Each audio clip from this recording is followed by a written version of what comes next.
Emergency section കഴിഞ്ഞ് കഴിഞ്ഞപ്പം കൊച്ചിൻ്റെ കണ്ടീഷൻ വളരെ വളരെ മോശമായിരുന്നു.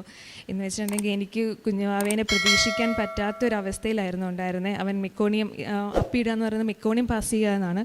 മെക്കോണിയം പാസ് ചെയ്ത് അവൻ ലങ്സിൽ അത് ശ്വസിച്ച് അവൻ്റെ ഓൾമോസ്റ്റ് എല്ലാ ഇൻറ്റേർണൽ ഓർഗൻസിനെയും അത് അഫക്റ്റ് ചെയ്ത് അവനെ അപ്പം തന്നെ വേറൊരു ഹോസ്പിറ്റലിലേക്ക് ട്രാൻസ്ഫർ ചെയ്തിരുന്നു. കാരണം കുഞ്ഞിന് അനക്കം ഉണ്ടായിരുന്നു, പക്ഷേ അവരെ എടുത്തതിന് ശേഷം അവനെ കരയാൻ സമ്മതിച്ചിട്ടുണ്ടായിരുന്നില്ല. കാരണം കരഞ്ഞു കഴിഞ്ഞിട്ടുണ്ടെങ്കിൽ അവൻ്റെ ലങ്സിന് അത് മുഴുവൻ അഫക്റ്റ് ആയിട്ടും ഓൾമോസ്റ്റ് ലങ്സ് അഫക്റ്റ് ആയി കഴിഞ്ഞു. ഇനിയും കൂടി അഫക്റ്റ് ആയിട്ടുണ്ടെങ്കിൽ അവന് കംപ്ലീറ്റ്ലി അപ്പം തന്നെ സ്പോട്ട് ഡെത്ത് നടക്കാമെന്നാണ് എന്നോട് പറഞ്ഞിട്ടുണ്ടായിരുന്നത്. പക്ഷേ കുറച്ച് നേരത്തേക്ക് അവർക്ക് ഓക്സിജൻ കൊടുക്കാൻ പറ്റാണ്ട് വന്നു. അപ്പോൾ അതിന് കുറേ പ്രശ്നങ്ങളുണ്ടായി. അതിൻ്റെ സീഷർ വന്നു. MRIക്ക് വേണ്ടിയിട്ട് അവനെ ഒരു സ്പോട്ട് ഒരു ഡേറ്റ് അതിന് വേണ്ടി നോക്കി. അങ്ങനെ കുറേ കോംപ്ലിക്കേഷൻ ആ ഓക്സിജൻ കൊടുക്കാതെ വന്നപ്പം അവൻ്റെ ബ്രെയിനിൽ ഒരുപാട് പ്രശ്നങ്ങളായിരുന്നു.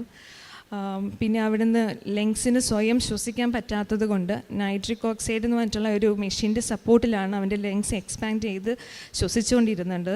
അപ്പോൾ തന്നെ എടുത്ത പാടെ തന്നെ അവനെ വെൻറ്റിലേറ്ററിൽ കൊണ്ടുപോയി വെൻറ്റിലേറ്റർ സപ്പോർട്ട് കൊടുത്തായിരുന്നു. കാരണം സ്വയം ശ്വസിക്കാൻ പറ്റാത്തതുകൊണ്ട് 100% എക്സ്റ്റേണൽ മെഷീൻ്റെ സപ്പോർട്ടിലായിരുന്നു ഉണ്ടായിരുന്നത്. അങ്ങനെ വേറെ ഹോസ്പിറ്റലിൽ പോയി അവിടെ ചെന്നിട്ടും അവൻ്റെ കാര്യത്തിൽ ഭയങ്കര ഡൗട്ട്ഫുള്ളായിരുന്നു, തിരിച്ച് കിട്ടുമോ എന്നുള്ള കാര്യത്തിൽ. പിന്നെ